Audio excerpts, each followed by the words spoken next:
దేవుని యొక్క వాక్యాన్ని చదువుకుందాం. పరిశుద్ధ గ్రంథంలో నుంచి యోహాను సువార్త 9వ అధ్యాయము 31వ వచనం. దేవుడు పాపుల మనవి ఆలకింపడని ఎరుగుదుము. ఎవడైనను దేవభక్తుడై ఉండి ఆయన చిత్తము చొప్పున జరిగించిన ఎడల ఆయన వాని మనవి ఆలకించును. చదువుకున్నటువంటి వాక్య భాగంలో ఒక వ్యక్తి మాట్లాడుతున్నాడు. ఎవరు ఆ వ్యక్తి అంటే మొదటి వచనంలో రాయబడింది, ఆయన మార్గమున పోచుండగా పుట్టుగుడ్డి అయిన ఒక మనుష్యుడు కనబడెను. అంటే పుట్టుకతో గుడ్డివాడైనటువంటి మనుష్యుడు తన జీవితంలో జరిగిన స్వస్థతను బట్టి స్వస్థత పొందుకున్న తర్వాత ఈ మాట మాట్లాడుతున్నాడు. ఒకవేళ ఆ చూపు పొందుకున్నటువంటి ఆ గుడ్డివాణిని దేవుడు ఎవరి ప్రార్థన వింటాడయ్యా అని అంటే ఆయన రెండే సమాధానం చెప్తాడు. ఒకటి, ఎవరైతే దైవభక్తుడిగా ఉంటాడో వారి ప్రార్థన వింటాడు. ఎవరైతే దేవుని చిత్త ప్రకారం జరిగిస్తారో వారి ప్రార్థన వింటాడు అని రెండు సమాధానాలు చెప్తాడు. ఈ మాటలు చెప్పినటువంటి ఈ గుడ్డివాడు ఏ విధంగా స్వస్థత పొందుకున్నాడు అని మనం గమనిస్తే యోహాను సువార్త 9వ అధ్యాయం 6వ వచనం, ఆయన ఇటు చెప్పి నేల మీద ఉమ్మి వేసి ఉమ్మితో బురద చేసి వాని కన్నుల మీద ఆ బురదను పూసి, నీవు సిలోయము కొనేటికి వెళ్ళి అందులో కడుక్కొనమని చెప్పెను. సిలోయము అన్న మాటకు పంపబడిన వాడని అర్థం. వాడు వెళ్ళి కడుక్కొని చూపు గలవాడై వచ్చెను. హల్లెలూయా. అంటే ఇక్కడ యేసు ప్రభు వారు చేసిన పని ఏంటి అంటే ఆయన నోటిలో ఉన్న ఉమ్మిని కింద పూశాడు, బురద చేశాడు. ఆ బురదను ఆయన కన్నుల మీద పూసి, నువ్వు వెళ్ళి సిలోయము అనే కోనేటిలో వెళ్ళి కడుక్కో అని చెప్పేసి అన్నాడు. అంటే ఇక్కడ ప్రభు చేస్తున్న కార్యానికి తను కూడా సహకరించాడు. ఎందుకు సిలోయము కోనేటికి వెళ్ళాలి, ఎందుకు నాకు ఉమ్మి వేసినావు, ఎందుకు బురద చేసినావు, అసలు నేనేమో నిన్ను అడిగానా అనే ప్రశ్నలు ఏమీ లేవు. కానీ ఆయన ప్రభు చెప్పినట్టుగా ప్రభు మాట ప్రకారం సిలోయము కోనేటి దగ్గరికి వెళ్ళి ఆ కన్నులు కడుక్కొని స్వస్థత పొందుకున్నాడు. ఈ స్వస్థత పొందుకున్నటువంటి వ్యక్తిని చూసినటువంటి ఈ శాస్త్రులు పరిశీలనటువంటి వారు ఉన్నారు చూడండి. వాళ్ళు ఏం చేశారంటే, ఈ వ్యక్తి స్వస్థత పొందుకున్నాడు, అందును బట్టి మనం అందరం సంతోషించాలి అనడానికి బదులుగా ఈ వ్యక్తిని స్వస్థపరిచిన వాడు విశ్రాంతి దినం ఎలా స్వస్థపరిచాడు, నిన్ను ఎవడు ముట్టాడు, ఎలా ముట్టాడు, ఏం చేశాడు అని అన్ని వివరాలన్నీ తనను అడుగుతున్నప్పుడు తను ఒకటే మాట చెప్పాడు. ఏ మాట చెప్పాడు అంటే యోహాను సువార్త 9:31లో, దేవుడు పాపుల మనవి ఆలకింపడని ఎరుగుదుము. ఎవడైనను దేవభక్తుడయ్యుండి ఆయన చిత్తం చొప్పున జరిగించిన ఎడల ఆయన వాని మనవి ఆలకించును అన్నాడు. దేవుని చిత్తము అనగా దేవుని ఇష్టం అని అర్థం చేసుకోవాలి. దేవుని ఇష్టాన్ని ఎవరు జరిగిస్తారా అంటే దేవుని యందు భయభక్తులు గలవారు దేవుని ఇష్టాన్ని నెరవేరుస్తారు. అయితే దైవభక్తి కలిగి ఉండి కూడా కొన్నిసార్లు కూడా ప్రజలు ఏం చేస్తారంటే దేవుని చిత్తాన్ని దేవుని ఇష్టాన్ని నెరవేర్చకుండా లోకంలో తిరిగేవారు లేరంటారా? ఖచ్చితంగా ఉన్నారు. అయితే ఇక్కడ మనం గమనించిన మాటల్లో దైవభక్తి కలిగి దేవుని చిత్తాన్ని జరిగించిన వాని యొక్క ప్రార్థన మనవిని దేవుడు ఆలకిస్తాడని స్వస్థత పొందుకున్న ఈ గుడ్డివాడు మాట్లాడటం మనం గమనిస్తాం. అయితే ఎందుకోసం వాళ్ళతో ఆ మాట అన్నాడు అని అంటే 66వ కీర్తన 18వ వచనంలో దావీదు భక్తుడు ఇలా అన్నాడు. ఏమన్నాడు చూడండి, నా హృదయములో నేను పాపము లక్ష్యము చేసిన ఎడల ప్రభువు నా మనవి వినకపోవును. ఈ మాటలన్నీ కూడా ఆ రోజు ప్రశ్నిస్తున్నటువంటి శాస్త్రులకు పరిచయులకు బాగా తెలుసు. అలాగే సామెతలు 15:29 వచనం మనం చదివితే, భక్తిహీనులకు యెహోవా దూరస్థుడు, నీతిమంతుల ప్రార్థన ఆయన అంగీకరించును అన్నాడు. భక్తిహీనులు దేవునికి దూరంగా ఉంటారంట. అట్ ద సేమ్ టైం అదే విధంగా దేవుడు కూడా వారికి దూరంగా ఉంటాడంతే. వాళ్ళు అనుకుంటుంటారు దేవుడు మాతో ఉన్నాడు, అందుకే మేము బాగున్నాము, మేము దేవుని దగ్గరగా ఉన్నాం, దేవునికి ఇష్టంగా బ్రతుకుతున్నామని వారి లోపల వారే అనుకుంటారంట. కానీ వారి క్రియలు, వారి మనసు, వారి ఆలోచన, వారి చూపులు, వారి తలంపులు దేవునికి చాలా ఆయాసకరం. అయితే కింద మాటలు అంటాడు, నీతిమంతుల ప్రార్థన ఆయన అంగీకరిస్తాడు. నీతిమంతుల ప్రార్థన ఆయన అంగీకరిస్తాడు. యెషయా గ్రంథం 1వ అధ్యాయము 15వ వచనంలో మరొక మాట అన్నాడు, మీరు మీ చేతులు చాచునప్పుడు మిమ్మల్ని చూడక నా కన్నులు కప్పుకొందును, మీరు బహుగా ప్రార్థన చేసినను నేను వినను, మీ చేతులు రక్తముతో నిండి ఉన్నవి అన్నాడు చూడండి. అంటే ఒక వ్యక్తి జీవితంలో నరహత్య చేస్తూ ప్రాణహాని చేస్తూ కూడా ప్రార్థన చేసేవారు ఉన్నారని అర్థం. ఆనాడు ఇశ్రాయేలు ప్రజలు ఉన్నారు, రక్తమును చిందిస్తూ ఉన్నారు. వారి చేతులు రక్తంతో నిండుకొని ఉన్నాయి. కానీ మరలా ఇదే చేతులు జోడించి దేవునికి ఏం చేస్తూ ఉన్నారు? ప్రార్థన చేస్తూ ఉన్నారు. వారి నోరు తెరిస్తే అబద్ధమే, అబద్ధమాడే ఈ నోటితోనే దేవునికి ప్రార్థన చేస్తూ ఉన్నారు. చెడు మాటలు మాట్లాడేట వారి నోటితోటి, తన నాలుకతోనే దేవునికి ప్రార్థన చేస్తూ ఉన్నారు. అందుకోసమే ఆ పుట్టుగుడ్డివాడు స్వస్థత పొందుకొని ఈ మాట చెప్పాడు, అయ్యా దేవుడు పాపుల మనవి వినడని మనకందరికీ తెలుసు కదా. ఎవడైనా దేవుని చిత్తము చేస్తూ తన చిత్తానుసారంగా జీవిస్తే, జరిగిస్తే అట్టి వాణి ప్రార్థన వింటాడు కదా అనే సంగతిని పుట్టుగుడ్డివాడు ఈ మాటలు జ్ఞాపకం చేశాడు. కాబట్టి ప్రియులారా, వాక్యం వింటున్న మన జీవితాల్లో మనము నిజంగా హృదయంలో పాపము లక్ష్యము చేసిన ఎడల, మన చేతులు రక్తముతో లేక దోషముతో అపరాధముతో నిండుకున్న ఎడల, మనము భక్తిహీనంగా ఉండి చేసే ప్రార్థన చేస్తున్న ఎడల, మనలాంటి ప్రార్థన దేవుడు వినడు అనే సంగతిని మనం ఇక్కడ జ్ఞాపకం చేసుకోవాలి. కొంతమంది ఏం చేస్తారంటే గృహాల్లో కొట్లాడి, గృహంలో బాగా తిట్టి, మరలా గృహంలో సినిమాను సీరియల్ చూసి చెడ్డ మాటలు మాట్లాడి మళ్ళా ప్రభువా అని మందిరానికి వెళ్ళి ఏం చేస్తారు? బోరున ఏడ్చుకుంటూ ప్రార్థన చేసేవాళ్ళు లేరంటారా? అలాంటి బ్యాచ్ కూడా ఉంది. ఇలాంటి బ్యాచ్ని ఏమంటారంటే భక్తిహీనులు అని అంటారు. భక్తి చేయకుండా భారముతో ఎంత ప్రార్థన చేసినా వేస్టే.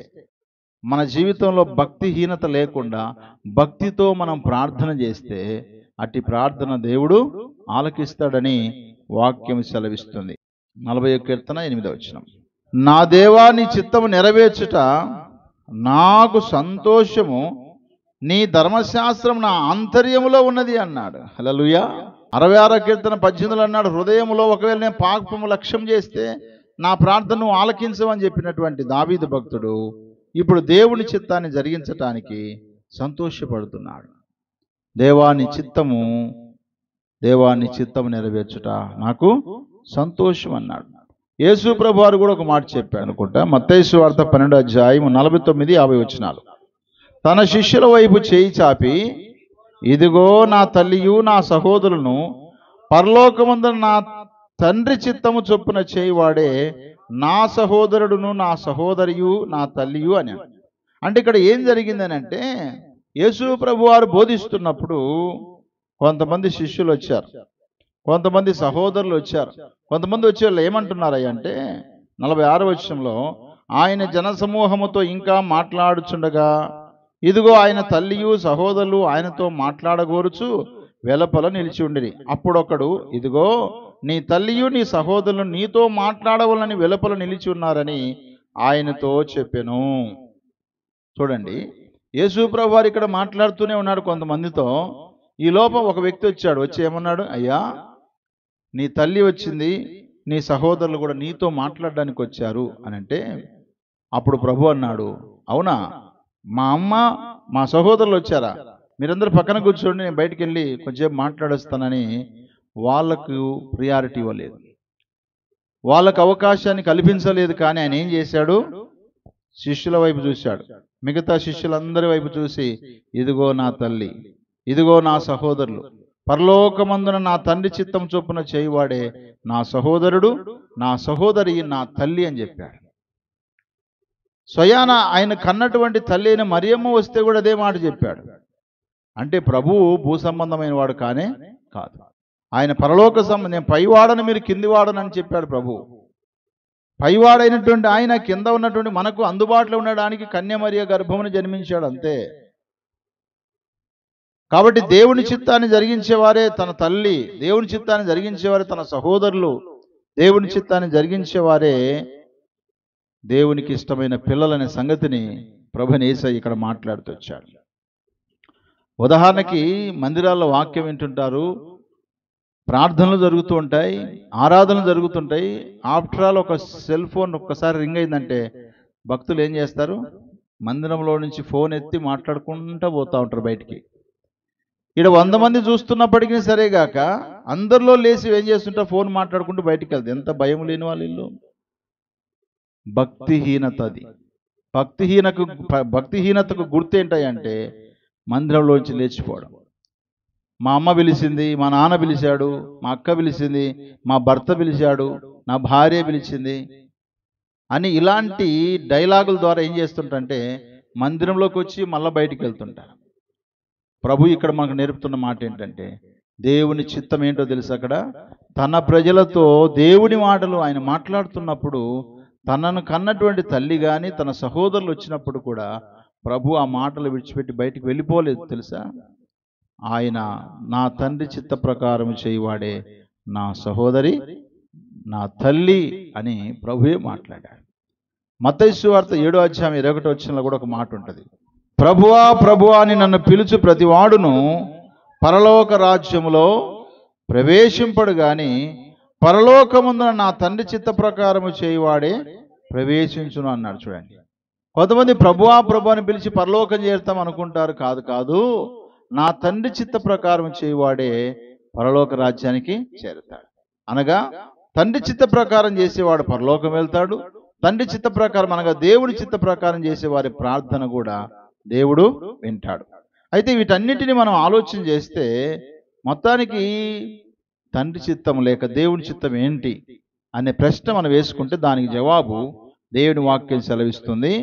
యోహాను సువార్త 6వ అధ్యాయము 41వ వచనం. కుమారుని చూసి ఆయన యందు విశ్వాసముంచు ప్రతి వాడును నిత్య జీవం పొందుటయే నా తండ్రి చిత్తము, అంత్య దినమున నేను వారిని లేపుదును అన్నాడు. యోహాను సువార్త 3వ అధ్యాయం 35వ వచనం. తండ్రి కుమారుని ప్రేమించుచున్నాడు గనక ఆయన చేతికి సమస్తము అప్పగించి ఉన్నాడు. కుమారుని యందు విశ్వాసముంచువాడే నిత్య జీవం గలవాడు. కుమారుడికి విధేయుడు కానివాడు జీవము చూడడు గాని దేవుని ఉగ్రత వాని మీద నిలిచి ఉండును అన్నాడు. ఇక్కడ తండ్రి చిత్తాన్ని జరిగించడం అంటే ఏంటంటే ప్రభువైన యేసునందు విశ్వాసం ఉంచటమే. ప్రభువైన యేసునందు విశ్వాసం ఉంచటం దేవుని చిత్తం. ఆయన ఎరుగుటయే దేవుని చిత్తం అని మరొక చోట రాయబడింది. చూడండి, యోహాను సువార్త 3వ అధ్యాయము 14-15 వచనాలు చదువుదాం. అరణ్యములో మోషే సర్పము ఎలాగెత్తెనో అలాగే విశ్వసించు ప్రతివాడు నశింపక ఆయన ద్వారా నిత్యజీవం పొందినట్లు మనుష్య కుమారుడు ఎత్తబడవలను అనే మాట చూస్తాం. అనగా ప్రభువైన యేసుక్రీస్తు సిలువకు ఎత్తబడతాడు, ఆయనందు విశ్వాసం ఉంచడమే దేవుని చిత్తము అనే సంగతిని జ్ఞాపకం చేస్తా ఉన్నాడు. ఇక్కడ మోషే కాలములో దేవుని ప్రజలైన ఇశ్రాయేలు చనిపోతున్నప్పుడు ప్రభువా ఏం చేయాలో వీళ్ళు చనిపోతున్నారు అన్నప్పుడు ఏం చేశాడు మోషే? దేవునికి ప్రార్థన చేస్తే అప్పుడు దేవుడు చెప్పాడు, ఇత్తడి సర్పం ఒకటి తయారు చేసి పెట్టు, దాని వైపు ఎవరు చూస్తారో వాళ్ళు బ్రతుకుతారని చెప్పాడు. ఒక ఇత్తడి సర్పం వైపు చూసి బ్రతికిన వారు అనేక మంది ఉన్నారు అందులో.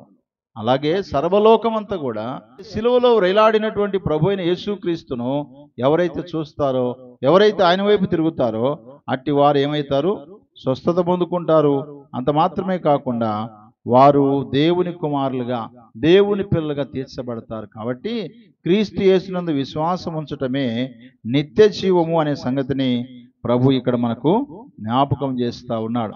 ఈ భూలోకంలో ప్రతి మానవుడు ప్రభు అయిన యేసును చూసి ఏం చేయాలా? విశ్వాసం ఉంచాలి. ప్రభు అయిన యేసునందు ఎవరైతే విశ్వాసం ఉంచుతారో అదే దేవుని చిత్తం. దేవుని చిత్తము దేవుని చిత్తం అని చెప్పేసి ఎక్కడెక్కడో తిరిగితే లాభం ఏమి లేదు ప్రియులారా. దేవుని చిత్తం ఒకటే, ప్రభు అయిన యేసునందు విశ్వాసం ఉంచి ఆయన వైపు చూసి విశ్వాసం ఉంచటమే దేవుని యొక్క చిత్తం అనే సంగతిని స్వయాన ప్రభు అయిన యేసుక్రీస్తు వారే తెలియపరుస్తా ఉన్నాడు. అంత మాత్రమే కాదు, దానిపైన ఇంకొక మాట ఉంది. అంత్యదినమున నేను దాన్ని లేపుటయే నన్ను పంపిన వాని చిత్తమై ఉన్నది అన్నాడు. అంటే ఎవరైతే ప్రభువైన యేసునందు విశ్వాసం ఉంచి ఈ లోకంలో చనిపోతారో మరలా వారు ఏమవుతారు? ప్రభునందు విశ్వాసం ఉంచిన కారణాన్ని పట్టి వాళ్ళు మరలా తిరిగి లేపేటువంటి అధికారం కూడా ఎవరికి ఉంది? యేసయ్యకే ఉంది. హల్లెలూయా. ఒకవేళ లోకంలో చంపేవారు చంపేయచ్చేమో కానీ చంపినవాడు మరలా తిరిగి లేపేట శక్తి ఎవరికి లేదు. కానీ ప్రభువైన యేసునందు విశ్వాసం ఉంచి చనిపోయిన వాడు మరలా తిరిగి లేస్తాడని యేసయ్య చెప్పాడు. యోహాను సువార్త 11:25లో ఆయన ఒక మాట చెప్పాడు, పునరుద్ధానము జీవమును నేనే, నా యందు విశ్వాసం ఉంచువాడు చనిపోయినను మరలా బ్రతుకును అన్నాడు. హల్లెలూయా.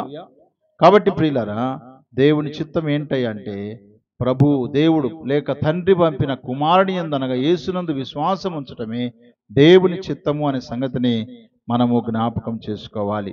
ఆ మీదట దేవుని చిత్తం ఏంటో చూడండి. మొదటి తెస్సలోనికి రాసిన పత్రిక 4వ అధ్యాయము 3వ వచనం చదువుకుందాం. మీరు పరిశుద్ధులగుటయే అనగా మీరు జారత్వమునకు దూరముగా ఉంటయే దేవుని చిత్తము అన్నాడు. రెండోది దేవుని చిత్తం ఏంటంటే జారత్వమునకు అనగా పాపమునకు లేక వ్యభిచారమునకు లేకపోతే అక్రమ సంబంధాలకు దూరంగా ఉండటయే దేవుని చిత్తం. నా ప్రార్థన దేవుడు ఆలకించాలనుకున్న వారు మొదట దేవుని చిత్తమైన ప్రభువైన యేసుక్రీస్తునందు విశ్వాసం ఉంచి ప్రార్థన చేయాలి. రెండవదిగా దేవుని చిత్తం ఏంటంటే జారత్వము చేయకుండా పాపము చేయకుండా పరిశుద్ధంగా బ్రతుకుతూ ఈ లోకములో జీవించడమే దేవుని యొక్క చిత్తం. పరిశుద్ధంగా జీవిస్తూ ప్రార్థన చేస్తే అది దేవుని చిత్తం.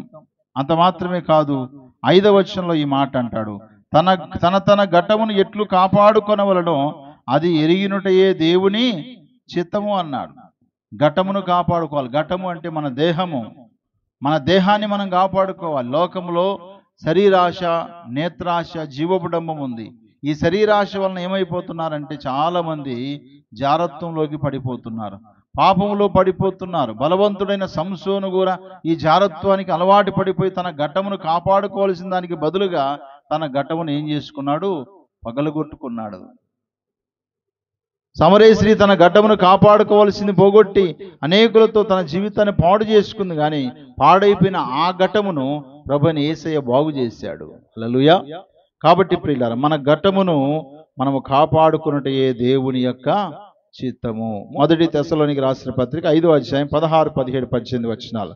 ప్రతి విషయమందును కృతజ్ఞతాస్తులు చెల్లించుడి, ఈలాగు చేయుట యేసుక్రీస్తునందు మీ విషయంలో దేవుని చిత్తము అని చెప్పాడు. హల్లెలూయా. అంటే ప్రతి విషయంలో కూడా దేవునికి కృతజ్ఞతాస్తులు చెల్లించడమే దేవుని చిత్తం. బైబిల్లో మనం గమనించవచ్చు, యోబు గ్రంథము 1వ అధ్యాయం చివరిలో యోబు అన్ని కోల్పోయినప్పటికీ ఆయన ఒక మాట చెప్పాడు, యెహోవా ఇచ్చెను, యెహోవాయే తీసుకొని పోయెను, ఆయన నామమునకే స్తుతి కలుగునుగా కన్నాడు.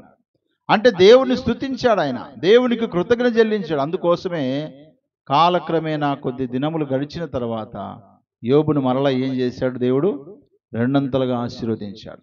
అంటే తన చిత్తానుసారంగా దేవునికి ప్రార్థన చేశాడు. అంటే మన జీవితంలో కూడా ప్రతి విషయంలో దేవునికి కృతజ్ఞతాస్తుతులు చెల్లిస్తే తప్పకుండా మనం చేసే ప్రార్థన వింటాడు. మనం ప్రార్థించేటప్పుడు కూడా దేవునికి కృతజ్ఞతాస్తులు చెల్లించాలి. ఆయన చేసిన కార్యాలు ఏంటో జ్ఞాపకం చేసుకోవాలి. మన జీవితంలో కానీ లేదా బయట, లేకపోతే బైబిల్లో గత చరిత్రలో ఏమేం చేశాడు వాటిని జ్ఞాపకం చేసుకుంటూ ఆయన కృతజ్ఞతాస్తులు చెల్లిస్తూ మనం ప్రార్థన చేస్తే మన ప్రార్థన తప్పకుండా దేవుడు వింటాడు. ఆ మీదట చూడండి, మొదటి పేతురు పత్రిక 2వ అధ్యాయము 15వ వచనం. ఏలయనగా మీరిట్లు యుక్త ప్రవర్తన గలవారై అజ్ఞానముగా మాట్లాడు మూర్ఖుల నోరు మోయిట దేవుని చిత్తము అన్నాడు. చూడండి, దేవుని చిత్తం ఏంటంట? మూర్ఖుల నోరు మోయిట. అంటే కొంతమంది మూర్ఖంగా మాట్లాడుతుంటారు, కొంతమంది మూర్ఖంగా ప్రవర్తిస్తూ ఉంటారు. ఇలాంటి వారి నోరుని ఏం చేయాలంటే మనము మోయాలంట. అంటే ఏం చేయాలి? మోయాలంటే దగ్గరికి పోవాలి, వాళ్ళ దగ్గరికి పోయి చేయబట్టుకొని వాళ్ళ నోటిని మోయడమా? కాదు. దానికి జవాబు ఏంటి? ఎలా ముయ్యాలి వారి నోరు? చూడండి, 12వ వచనం.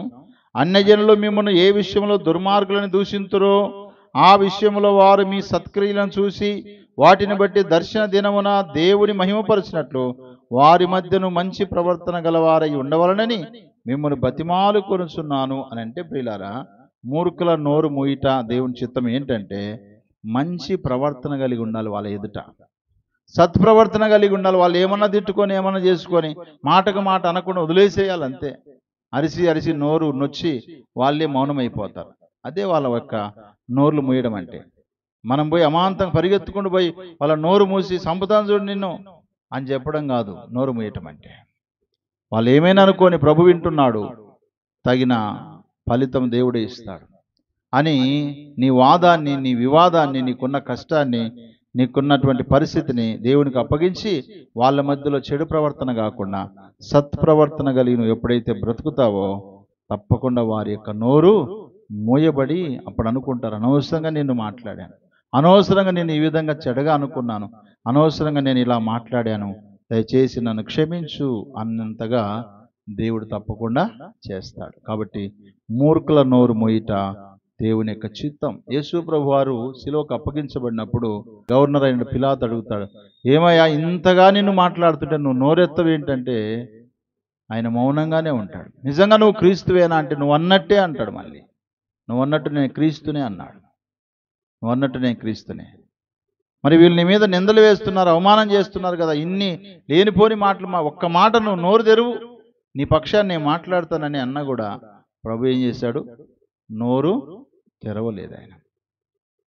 కాబట్టి ప్రియులారా, మూర్ఖులు మూర్ఖంగా మన గురించి మాట్లాడుతుంటారు, తెలిసో తెలియకనో, లేదా కావలసిగా మాట్లాడుతుంటారు. అయినా వాటిని మనం పట్టించుకోకుండా ప్రభుకు అప్పగించి వారి ఎదుట మంచి ప్రవర్తనతోనే మన జీవితాన్ని కొనసాగించాలి.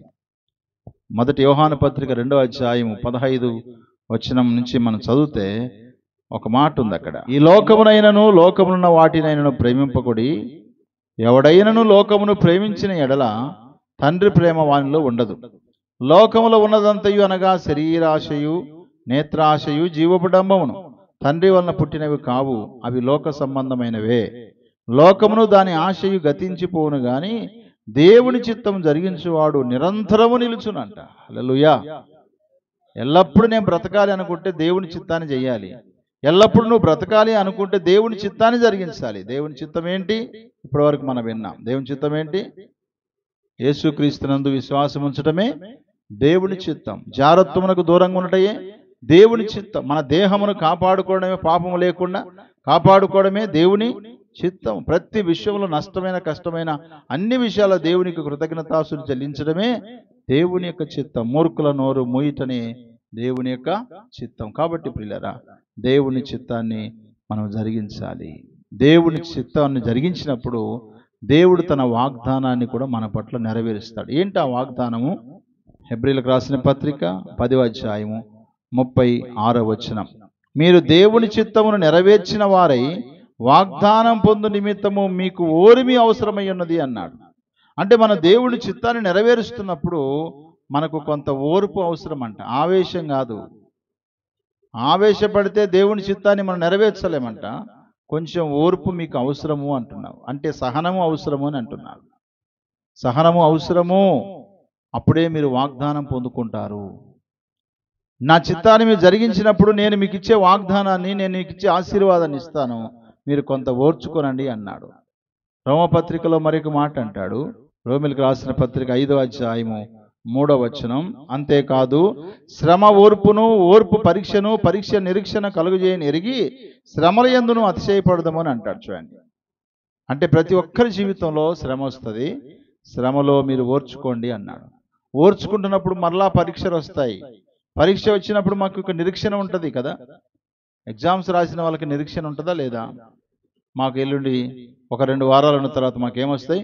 రిజల్ట్ వస్తాయి, నిరీక్షణ ఉంటుంది. నేను పాస్ అవుతాను, ఇన్ని మార్కులు వస్తాయి అని వాళ్ళు ఏం చేసేట్టు గెస్ చేసుకుంటూ ఉంటారు అన్నట్టు, ఆలోచన చేసుకుంటూ ఉంటారు.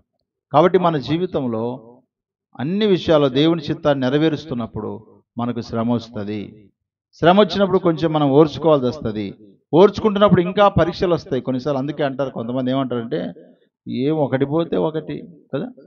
నన్నైతే ఎంతమంది నా ఎంటికలే తెల్లగానే, ఒకటి పోతే ఒకటి వస్తుంది నీకంటే, రాని నువ్వేం చేస్తావు నేనేం చేస్తా. నాకు కూడా అనిపిస్తుంది ఒకటి పోతే ఒకటి వస్తూనే ఉంటుంది నాకు. అయినా నో ప్రాబ్లం, దేవుని స్తోత్రం. దేవుని తెలియకుండా ఏమి రావు కదా, వస్తాయా? ఆయనకు తెలిసి ఆయన అనుమతితోనే వస్తాయి. ఇప్పుడు ప్రస్తుతానికి నాకున్న సమస్య భయంకరంగా ఉంది. ఏంటో సమస్య అంటే 2 మోకాల్లో గుజ్జు అరిగిపోయిందంట. నేను నడవకూడదు, నిలబడకూడదు, మెట్లు ఎక్కకూడదు అని చెప్పి ఒక డాక్టర్ నమ్మకం ఇంకొక డాక్టర్ దగ్గర పోయినా నిన్న. ఆయన కూడా ఇదే సంగతి చెప్పాడు. అది కూడా నమ్మకం ఇంకొక ఆయనకు పంపించాను ఈ ఎక్స్రేలు అని చూపిస్తే. ఆయన అన్నాడు, ఈ ఎముకల గుజ్జంతా కరిగిపోయింది. ఎంత ఆయన వయసు అని అడిగాడు ఫోన్లో. 43 సంవత్సరాలు. 43 సంవత్సరాలు ఇంత అరిగిపోయినాయా అంటే 2 ఎముకల మధ్యలో ఉండవలసినటువంటి గుజ్జు లేదు నాకు ఇప్పుడు. కారణం ఏంటంటే ఇన్ని రోజులు నేను ఒకే కాలు మీద బరువు వేసి అది ఉన్నదంతా డ్రై అయిపోయిందంట. ఇప్పుడు నేనేం చేయాలా? ఓ దేవుడా అని మొత్తుకోవాలడా హాస్పిటల్ కాడ కూర్చొని. అవునా కదా? నేనేం చేయగలను? నన్ను బాగు చేయగలిగినటువంటి దేవునికి ప్రార్థన చేయగలను తప్ప, ఆయన మీద ఆధారపడగలను తప్ప, నేను కృంగిపోయి నలిగిపోయి అయ్యో నా బ్రతికింత అయిపోయింది అని ఒకవేళ అనుకుంటే దేవుని చిత్తాన్ని నెరవేర్చినట్ట? శ్రమలలో ఆరోగ్యపరంగా కావచ్చు, ఆర్థిక పరంగా కావచ్చు, కుటుంబ పరంగా కావచ్చు, ఏదో ఒక రకమైన శ్రమ వస్తే వస్తుంది, దాన్ని ఎవరూ ఆపలేరు. కాబట్టి ఈ శ్రమలలో ఓర్పు కలిగినప్పుడు పరీక్ష వస్తుంది. ఈ పరీక్షలో కూడా నిరీక్షణ ఉండాలి. ఇంతకుముందు వచ్చేటప్పుడు మా స్నేహితుడు ఫోన్ చేశాడు. ప్రస్తుతానికి కాలేజ్ లెక్చరర్ పనిచేస్తున్నాడు. ఆ డిఎస్సి రాస్తే 100 మార్కులకు కానీ 50 మార్కులు వస్తే క్వాలిఫై అవుతారు. 42 వచ్చినాయి రూబేన్ అని చెప్పేసి అన్నాడు. సరేలే దేవుని చిత్తంలే అంటే, అవును దేవుని చిత్తం, కానీ ఒకవేళ 50 మార్కులు వచ్చి తీరా ఇంటర్వ్యూకి వెళ్ళిన తర్వాత ఎవరైనా డబ్బులు తీసుకొని వాళ్ళకు ఉద్యోగాలు ఇచ్చి మనల్ని ఇంటికి పంపించే దానికంటే మొదట్లోనే ఊరికి కూర్చునేది మేలు అంటున్నాడు. అంటూ ఒక మాట అన్నాడు, ఏమనంటే ప్రార్థన చేద్దాం, నీ గురించి ప్రార్థన చేస్తాం, మా గురించి కూడా చేయి.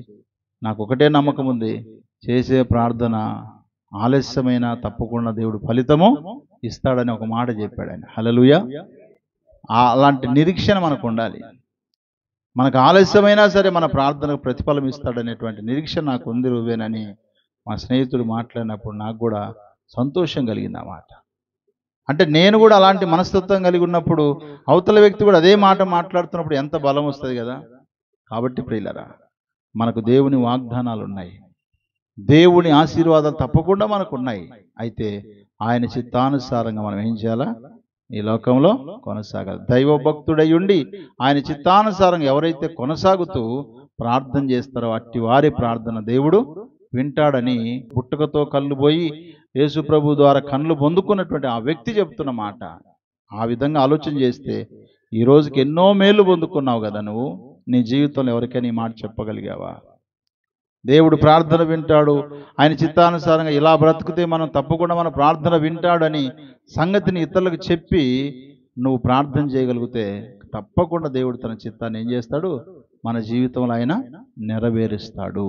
అట్టి దేవుని చిత్తాన్ని నెరవేర్చే బిడ్డలుగా, అలాంటి ప్రార్థన చేసే బిడ్డలుగా ఉండటకు పరిశుద్ధాత్మ దేవుడు మనందరికీ సహాయం చేయనుగాక. ఆమేన్.